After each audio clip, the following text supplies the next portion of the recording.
Hello and welcome to the Comedy Club podcast, filmed right here at the Comedy Club of Kansas City. I'm your host, Dustin Kaufman. Please subscribe, like, share. Just click subscribe right there. That's all you got to do. Welcome to the show. It's an honor this week, Mr. Brian Moses. Thank you, Dustin. Thank you. Thanks for coming to the club. Thanks for bringing your show here, for sitting down. What a fun show that is. We just got done doing Roast Battle League, like maybe 20 minutes ago. Maybe, yeah, like barely. Yeah. Energy is fantastic. I love the show, man. It's fun. It's if you're a joke writing geek, you like hearing jokes, you know, it's a joke writing contest. So that's what we equate it to, and that's why we love it so much, man. So you've been doing this roast battle for about how 12 years. 12 years now? 12 years, yeah. Almost old enough for Woody Allen. Yeah. How did you get started with this, and how did you end up even hosting on? You're one of the original creators of like the roast battle and stuff, so like you hosting that was just the natural spot for it. Well, it was an open mic first. Like, that's really what it was. It was the Comedy Store used to have 2 open mic nights, 2 potluck nights. You know this. So on Monday and Sunday, Sunday and Monday, and then they got rid of the Sunday night because they needed more money. So they started putting more headliners on Sundays and just got rid of the open mic. So that kind of got rid of the scene a little bit. And as a younger comic, when you're coming up in the scene, it's like those open mics are everything, especially at the big clubs, especially that big club. So when we lost both those nights, we only had one night. That's what created Kill Tony and Roast Battle, because we were just trying to facilitate more spots for guys we were coming up with. Belly room? Yeah, belly room stuff, yeah. So it's amazing, like all these shows like that are just so huge and widely known come from that little room above the Comedy Store, man. Yeah, because we were starved for stage time, you know, like now a door guy can get a bunch of stage time. If you know like the history of the Comedy Store door guys, it's like an institution like SNL is, right? So you're usually volunteering, or they hire you from like a showcase kind of a thing. And then you're just kind of sitting there, you know, becoming a jaded comic, but watching every night, getting to see great comics, getting to see terrible comics, and getting to figure out who you are, right? Getting to figure out what your voice is, by becoming more and more callous by not getting stage time. And that's the way it was back in the day. The store just wasn't a booming place like it is now. It wasn't until Joe Rogan came back and that whole podcast generation came with him, kind of a thing. And that's what brought butts back into the seats. But when I was a store guy there, they were getting rid of like anything that wasn't making money. So it was like they brought bringer shows in there, which is like, you know, if you're a producer, you gotta, you know, you're getting young comics who are bringing like 5 of their family members. I know, friends. And then you get the people like, I'm performing at the store. Like, are you though? Like, what show are you performing on? Yeah. We want clarification. And that creates like a weird atmosphere too, right? Because then you've got these guys who showcased. I remember that. Right, yeah. And then you look at the bringer guys who are like, this is a bringer comic, you know? So you kind of get like classified as that. But yeah, that was what was going on in the Comedy Store. A producer who relies on bringers for is not really providing as funny or he does a lot of bringer shows, right? So they do a lot of bringer shows. Yeah. I mean, there are some guys who kind of come out of that system that's pretty good. Like Craig Conant is one of them. You know, he was he was in that system a little bit with like a lot of those. But Craig, yeah, exactly. He used the system for what it was supposed to be. He was like, I just didn't get better. Yeah. So he did his bringer thing, and then he just became like friends with all those producers, and then just became a monster, you know, in stand up. But outside of that, yeah, that was what the Comedy Store was. It was just terrible shows with terrible producers. And then there was like a few shows that the booker was booking, you know, like at 5 shows a night. And then they're like, well, we need more, you know, headliners to get in here so we can make some more money. So they got rid of Sunday. And so then Tony did Mondays in the belly room for Kill Tony. And I did Tuesdays, which was before Roast Battle. It was just an open mic that I just had people kind of stay in there to pick their names out of a sombrero hat. That way they didn't leave the room. So I was like, we always had a full room because you couldn't leave. Like, well, my name might get picked. I want to just, you know, pay for parking and put my name in. So Roast Battle started as an open mic. And what was the transition to an actual roast battle? Like, it was a fight. It was literally an employee there and a newish comic who was underage. So you got to be 21 to get into the Comedy Store. And this guy, we didn't know he was under 21. He seemed like the rest of us. He was, you know, and he looked a little older too. So, but one of the door guys who didn't like him was like, "Hey, that kid's underage, man. He can't be here." Oh my god! And so then Kenny Lyon, the guy, he was like, well, you know, I turn 21 next week, and when I come back, I'm gonna beat your ass for ratting me out, kind of a thing. And I just got in this room and I was just like, yeah, we should slap box. Like it's, you know, it's like like that skate culture. So like, you know, when you're in like in the bowl, like, you know, guys are putting on boxing gloves and just boxing it out. They're like, you know, you stole my trick. You hit me when I was like, you know, going to, you know, I was dropping into the bowl. So I kind of come from that slap boxing culture. So I was like, you guys should slap box and we'll judge it like that. But they had just put cameras into the belly room, and I was like, God. But they catch me like fighting in here, like I'll lose this and I'll get fired too. You know what I mean? As a door guy. So I switched it up and said, you know what? I can't have you guys actually fight because they just put cameras. I literally said like, yes, but they put cameras in here. If this was last week, you guys be fighting right now. But how about we do this? You guys just talk some shit about each other, and we got a bunch of comics in here. We'll just, you know, gladiator style, yay or nay it, you know? And that's how the first one started. And then every Tuesday after that, I've had. That's how it started. Literally how it started. That's amazing. Yeah. I love that there's a real story to the birth of this. Yeah, this is all organic. Like this was everything we do for the roast battle is strictly organic. I try to not do anything like that's forced. Like every time we try to do something forced, like a tag team, like it's two guys roasting two other guys, or there's a cut man in the corner. Like we tried so many things to get the formula to where it is right now. And it really was a community project. There were so many comics, so it was an open mic. They would have suggestions of just like, oh, do it like this, and we would A and B test it every week until we figured it out. Well, you've designed a format that has been mimicked all over the country many times. I mean, it's a perfect format, and I love the roast format because it's free. Anything that gets a stand-up comedian writing for a specific show and writing jokes they're only going to use once. I like anything like that. Yes. Yeah. Because comedy, it's the same joke. You're writing a set, you work it out, you know, like and it gets you into this mindset of it has to work. You know, where you go on stand up, we'll go see how it works. We'll tweak it. We'll do that. When you're writing for a show like this, these are my jokes. They just have to work. Yeah. There's a comic he's a roast writer, Benji Aflalo. He says when a joke doesn't work, it feels like you're falling out of an 18-story building. It's just like, oh, that didn't work, and like I was relying on that to work. Oh no, now I'm stuck in a place where, oh shoot, I can't use my personality like in stand up, so I can like kind of get out of it, or play it off like, oh, you guys didn't like that, and go on with it. You only get your jokes. Yeah. And you can play off a little bit here and there, but for the most part, it is just what you're writing, and that's what we like about it because we're joke geeks. So we like to say it's a joke writing contest. Yeah. Even though it is roasting for the most part, but it is a writing. Yeah, it's a writing exercise for the most part. Like you get to pick subjects of whatever you want to talk about your opponent, and that's what it is. So a lot of guys do take it as a joke writing exercise. Another thing I like about the roast battle is obviously just the roasting side of it. It's shock, it's brutal, it's ruthless, no holds barred, anything goes. Fearless. Like when Joel tonight was like, I want to say this, I don't want to come off too racist, even though he never did. And like just that right there is like, you just got to do it. Right. Right. Whatever, you're going to just own it. And they're going to go or they're not. But you can't judge you for the audience in that position. No, you have to just like let it go because that's what they came here for. They want to hear the brutality, but they want to hear it in a funny way because all that stuff transcends. Like if you can make something awful funny, I mean, like that's cathartic and it's a release. That's kind of what tension and release is, right? So it kind of is the crux of what we do. And so like, and it's you don't see that style all the time. So it is just very boom, high in your face. Now you travel. I mean, as many as you've done, traveling all over the country because you do these all over the country, which is great because you can showcase comics from all over, and you're putting them on the internet. You're giving a platform and just giving funny people who wouldn't have it just a few extra eyes, which is great. That's what it's about, man. Yeah, it's giving these guys like yourself who are just dominant joke writers, guys who know how to write a joke and can perform and may not get as much shine as the guys that go on Kill Tony or like the podcast guys. Like this is a place where it's like, hey, we're still doing bare bones, set up punch kind of like jokes, so this still exists over here, and you should go see these guys do stand up because they're even better because now you're seeing like actual great storytellers and great joke writers, instead of just like, hey, here's my personality, or hey, I'm getting kicked in the nuts, or hey, whatever it is, know. So we really appreciate. We like to say we like to surround ourselves with the best comics in the game because they're all joke writers. So after a certain amount of time in stand up, you become jaded, distant, a little. You can't, like, you could be in a room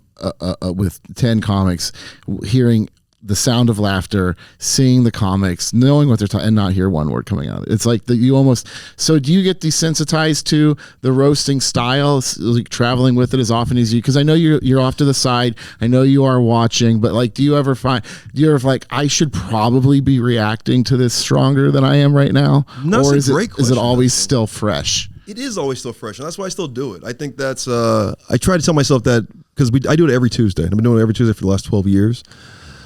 And I tell myself and Thursday, right here at the Comedy Club at Kansas.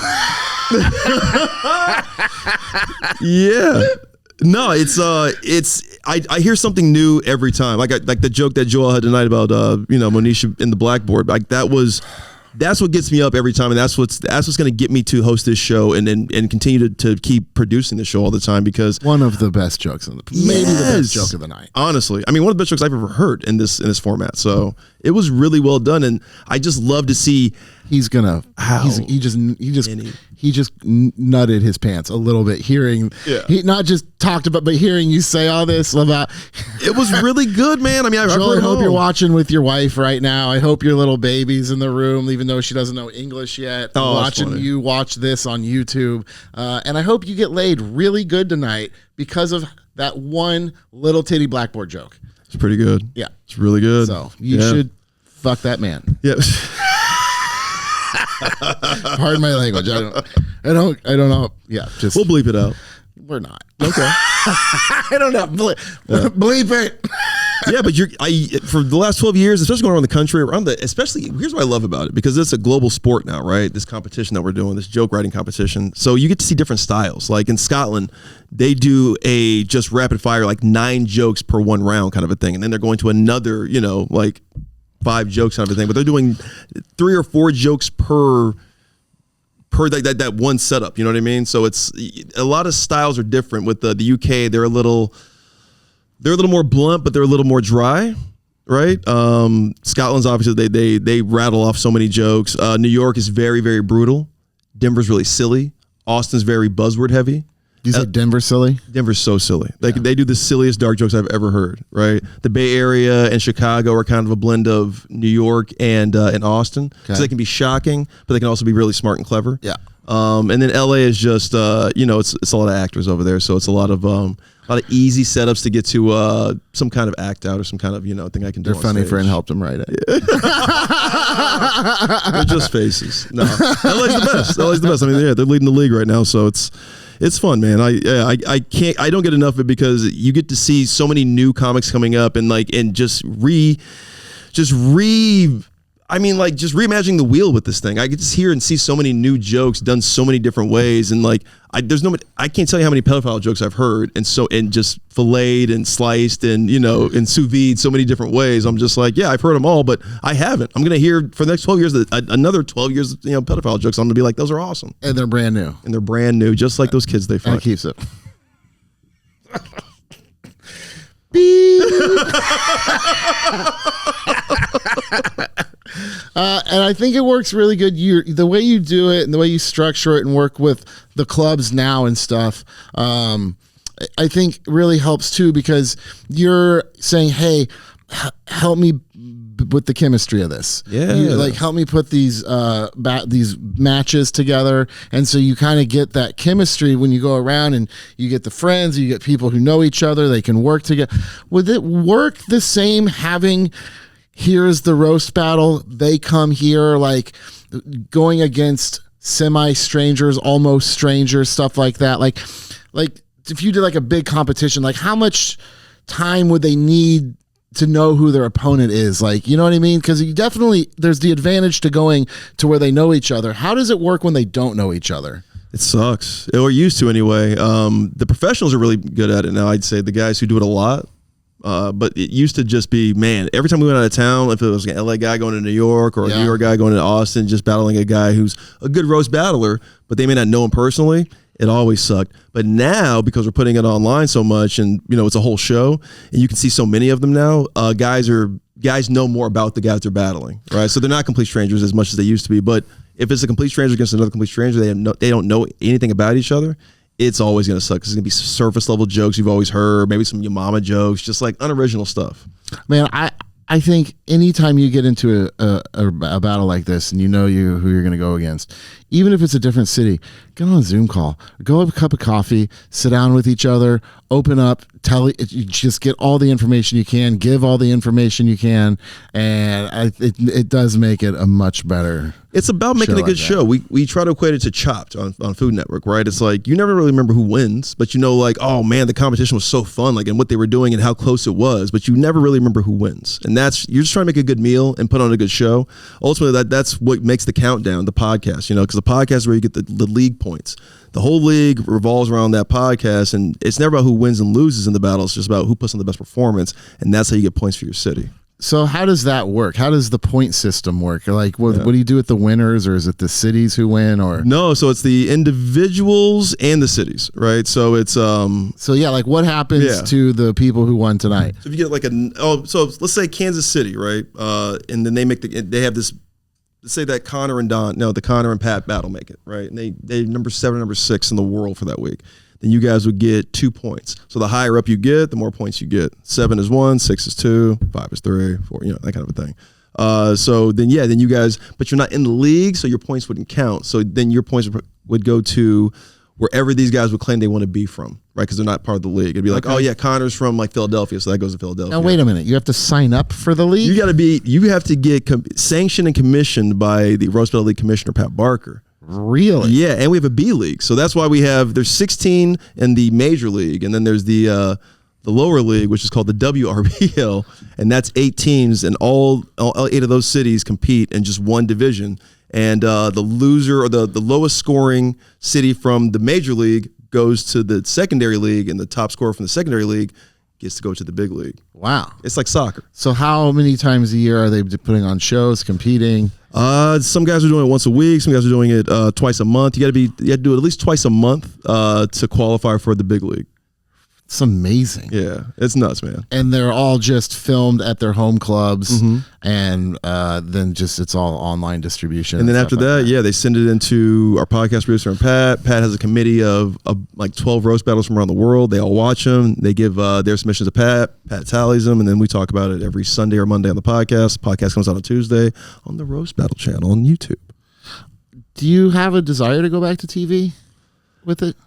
Yeah, I mean, because at this point, like, we are TV because it's on YouTube. That's my question is, like, I will talk to comics about, especially like when we have comics, like, we had a few from like Washington State, not in or we get comics who are living all over the country now, and the LA New York thing for stand up is almost obsolete if you can create your own buzz. If you know how to build a following and interact with your following and engage them, you don't need to. So for this, are you I know artistically you're free to do whatever you want, right? I mean, are you getting everything you want out of it in this format? I am now. I wouldn't say I was in the beginning, just because when you sell a television show, especially back in the day when like linear and broadcast existed, they really don't exist anymore right now. Right. But before the whole streaming thing, you go and you kind of get railed by the company, right? By the studio or by the network. So they take your trademark, and then you can't.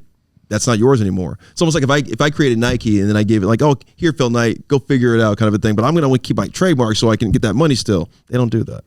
Like, that's why Broad City isn't still Broad City. It's why Goatface isn't still Goatface. It's why Tosh Point doesn't exist. That storytelling show that Ari Shaffir had, this is not happening. They just take those trademarks. Show that was, yeah, man. And then they just take him, and then if it doesn't get the ratings, they just bury him, and those guys don't get the IP back. I loved that This Is Not Happening show. Yeah. I mean, comics who are just to get those stories and just to see everybody like force themselves. It's another one of those things that we were talking about, writing for a specific. Some people are storytellers, they have the bits, but I know a lot of those comics and they have written for that show, and just to see people stretch and get into that environment is so cool. It was fun, man.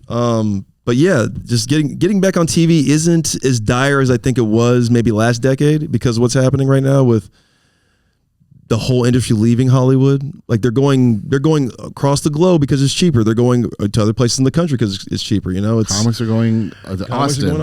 Comics going to Denver. Comics going to Nashville. Come to Kansas City. What the hell, comics? Chappelle's got a new club in Ohio. You know, so you really don't have to, because TV is YouTube now. You don't have to like. You're not starving to get back on TV to build your fan base anymore. Like you have a fan base now that will follow you anywhere you go because of the content, era that we're in right now. As far as TV is though, TV is what, Netflix now, so that's kind of the North Star. That is so funny. Like TV isn't streaming. Like there is you're right. I mean, when you say TV, you think of a cable network or a Fox or so you know what I mean, a Fox, whatever they are. Yeah. You do think that, but they're all picked up by streaming sites now. All the specials are on streaming. All the shows are on streaming. Yeah, and if you have a big enough fan base, or you're clean enough, or you're not like us because we get demonetized all the time, obviously, because our content is crazy. Just what we're saying. But if you're a regular, because of the content, because of the language, interesting, yeah. But for the most part, you can make more money doing the content thing if you're just doing a bunch of ad rev or a subscriber based model kind of a thing. You have a fan base that's willing to pay $1 or $5 a month. That's why Patreon works for these guys so well right now. But that's really what it is. TV isn't a thing, and I think you're TV not subscription based. We're not. Do you have? We have a Patreon though. Okay, you do have a donation platform. Yeah, but we're also building, because we have so many cities, like we have to build a platform so people can come see us, almost like Disney Plus, like building a whole roast battle metaverse, almost like a Marvel verse, So that's what we have to do for people to come see all 24 of these cities and then discover all these comics and discover all these scenes and really make it like a sport, like really lean into the sports marketing of it all and being like, you want to be about your city? Yeah, well, get behind the players in this city. Learn some of the comics, right? So then you'll see people, from Kansas City being like, I love Connor Don. Did you hear that, that dog joke he said to that Asian guy? You know what I mean? So we're trying to get to that thing of, there's Kansas City Royal fans, Kansas City Chiefs fans. We want Kansas City Roast Battle fans too, We're gonna make this happen. We're coming for you. I don't know how. I will read the instructions on how to apply, but I'm gonna apply, and we're coming for you. 2 shows a month. Have this lady film right here, and then send them in, and that's really what it is. And just talk to Pat at the end of the season, and then he will evaluate all the new people coming in. So we don't want to get too big. Right. most sports leagues only have 30-something teams, so we're at 24 right now. So you're saying you have room for another one? You got 6. Yeah, we got about 7. Yeah. 24 teams. Yeah. It's made all different cities. It's 9 international. Do you see a lot of the same comics coming from the same cities? Are they what would you say your rotation is like? Is it four battles a week? Man, that's a good question. Per city? Well, I'll say this because it's like a season, so you're gonna have star players, right? So we will see guys like, oh man, AJ Leidig's back, or oh man, Jack Trainer, or Nate Welch, or John Ajota, or Malia Simon. So we will see people throughout the seasons that will repeat and do that kind of a thing. But for the most part, no, it's new generations all the time, new comics coming out all the time. We've had 3 different MVPs every season. 2 different ones. You had the first one was an Indian lady from the UK named Shalaka Karup, who's an incredible joke writer, and she's ascending now as a comic over in the UK. And the second one was this Scottish kid named Jack Trainer, who's been doing stand-up for 3 years, and now he's ascending now too, because everybody kind of knows who he is from this joke writing thing, and now he's doing a bunch of one-man shows and doing that at Fringe, and it does get you in the mindset to write more. So it does help them with that, especially the UK guys, because their whole thing is writing a one-man show for the year and then performing it throughout the year. So this kind of helps them keeps their stand-up going and just kind of keeps them fresh, just we're constantly writing jokes. It's almost like you're going to a writer's room every week if you do a roast battle. I love how you talk about the people who've been coming up, bouncing off of the pedestal. When I opened this club, the community, the comedy community in Kansas City was I would say shambles. It was almost non-existent. It was really bad. And seeing where we are now and the scene now, my goal, it wasn't just to rebuild a bridge for the comedians to come headline. It was to rebuild the community here as well. And that was always something that was really important to me. And I love seeing it. And so when I hear you talk about the comics coming from Roast Battle, platforming, working, I hear the passion and the sincerity coming from you about that. And I think it's so important to have those mindsets and that kind of people like you. What do you mean people like me? People like you. No, I get it. In this industry with that mindset. Talk about that and why that is important to you and how that, and do you ever get that fatherly figure? Like, I'm so proud of this guy. Oh man. I hate the proud thing because I always feel like it's, you're like an uncle, but you're not related to this person. So I never try to say I'm proud of anybody because that's always like a weird, it's just a weird phrase for me. But I just get a kick out of it, man. We just hung out with a bunch of guys from overseas, a couple roast battlers because they flew into LA to battle, and it was one of the best shows we've ever done in the history of roast battle. Hinchcliffe was a judge, and he was saying that because he's, his first TV appearance was on roast battle. What was The Burn, and then it was roast battle because he was a writer on that one. But his first official like Tony Hinchcliffe versus somebody, you're looking at Tony is roast battle. Was writing for what he was writing roast jokes for people before that roast battle too. So when I saw him show up on there, I'm like, man, this is gonna get. It's gonna get good, yeah. People don't know, man. Like Tony. I remember Tony homeless and at the Comedy Store, and I remember Jeff Ross coming in. He's like, I'm gonna write for that guy. I'm gonna write him 100 jokes, and he's gonna hire me. And then it happened. Like he couldn't get it because Jeff was huge at this time. I like your relaxed impression as well. Yeah, you're like, I'm not trying to do it, but I'm gonna put a little on it. I've known the guy too long at this point. It's the back of my hand. But I remember like Jeff was just coming off a roast, and he had like a new development deal with Comedy Central. He's about to do The Burn, I think, for the first season. And Tony was like, I want to write for this guy. I want to write in the roasts. And Jeff didn't talk to anybody. So he was a little weird when Tony kind of came up to him. He's like, okay, you're a door guy. I guess you should be talking to me, but what do you want? And he's like, I can write. I'm a roaster. And you know how Tony talks. He's just, I'm going to write you the best jokes ever. He's like, all right, send me 100 jokes. And then that's all she wrote. And they became like besties. And then obviously, he's touring with Jeff. Not homeless anymore. Not homeless, making money. Then he meets Rogan. They hit it off. They become besties. So, yeah, man, I love his story, and he's always been a champion of this show. But yeah, that show in particular, when those guys came over, you get so happy because you're like, now everybody gets to see how funny we already think these guys are. And know they are because we watch them every week on the podcast and track and clock them every week on the podcast. And now we get to see our LA friends or our comedy friends get to see these guys, and now like want to take these guys on the road or hire these guys as writers. So facilitating and creating. Because as a door guy at the Comedy Store, because Tony's like this too. He's just, we're all about facilitating and just making sure the scene and the bar is always, remains not status quo, but just like not raised, but just it doesn't go below where we don't want it to be trash, man. Right. So you always want to keeping comedy funny. Exactly. So that's really what it is. It's like when I get geeked about these, these guys, I'm like, I just love that people are still writing jokes, man. It's like when Kendrick wants to keep lyricism in hip hop, like we want to keep joke writing and stand up. So, and this does do that for these guys. So I get geeked, and I want to talk about them all the time because I want people to know that there's some good rappers out there. There's some good comics out there still. So. Brian, we got to wrap this up with these cameras here. Where can people find you online? Just tell them, man, Roast Battle. Just anything Roast Battle League, the YouTube channel Roast Battle. Just go there, you'll find me. And then after that, that's all she wrote. Anything coming up you want to? Oh, yeah. We have June 15th, we're at the Mothership in Austin. And then June 13th, we're at the Comedy Cellar doing the All-Star Game. Oh my God, that's fantastic. That's gonna be dope. Man, this is great. Thank you. I'm glad we got to sit down and talk. Brother, we can talk all day about this, Dustin. Come on. All right, man. Follow Brian Moses, follow Roast Battle, and follow the Comedy Club podcast. Share with your friends. Come on out, find a show at the Comedy Club in Kansas City. We'll see you next week. Goodbye.